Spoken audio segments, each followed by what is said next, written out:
Everybody, welcome to Israel Hotel Housekeeper Diary. Eto, manood-nood din ng sunset dito sa Asdod. This beautiful sunset.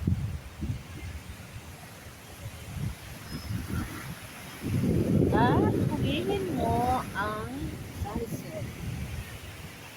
Nagliliyab-liyab siya.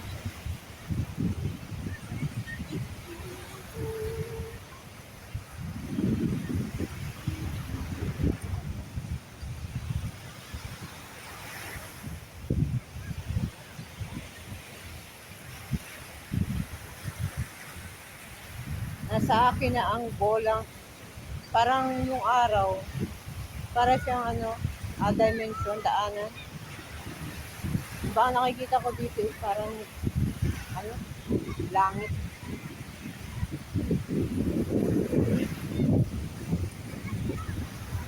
Ayan. Dumaan ako sa market day, namulot ako ng mga pinagtatapon doon na pwede pa. O, diba?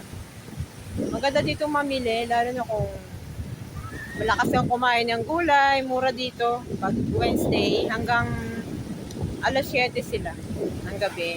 Tapos yung CR dito, open yan. Kung naiihi kayo, yung nasa likuran ko yan.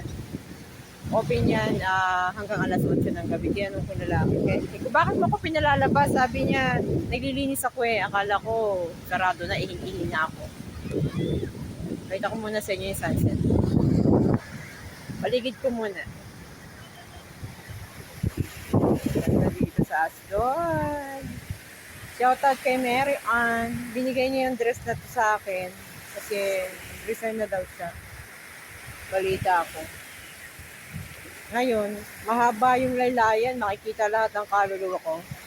Tinahi ko siya kanina. Ayan o, aurang-aura ko ngayon sa dagat. Ganda ng langit. Tingnan nyo.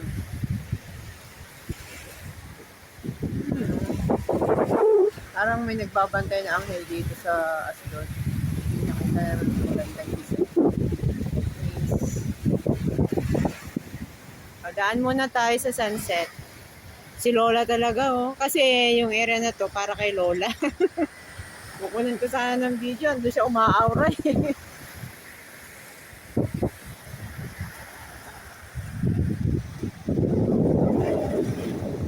O diba? Kaso nagsa-sunbathing din yung yung Raven.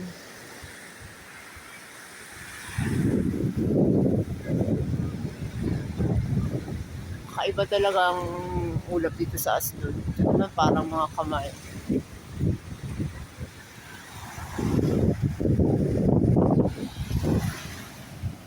Ang buhangin ng dagat dito, medyo maputi-puti sa Tel Aviv, pero halos pareho lang to. Parang may halong diamond. Ganda siya. Parang sugar na may diamond.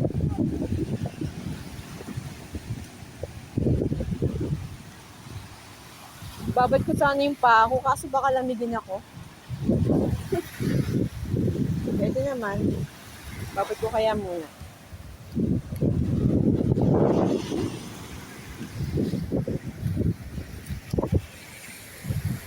Oh, si Marimar.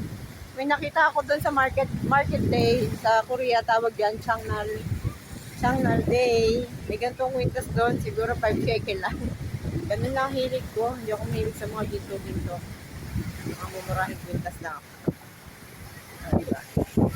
Ay, yung paborito kong ibon, no? Excited na. Nakapunta rin din pala sa dagat yan.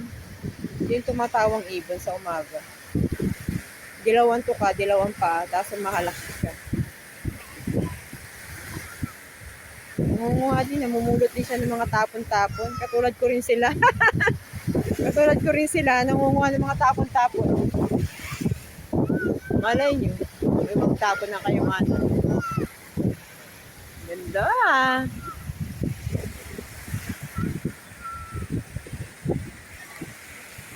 May pasok bukas.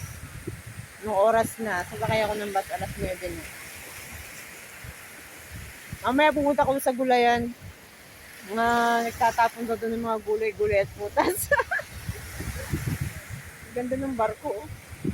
Asan na yun? Ayun, barko po yun, yung nasa baba ng ulap ng araw. Malaking barko. Focus ko nga, para makita niyo.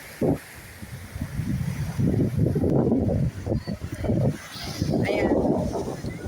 Barko po yan. Ang ganda niya, di ba? The boat in the sunset. Picturean ko kaya. The boat in the sunset. Ganda.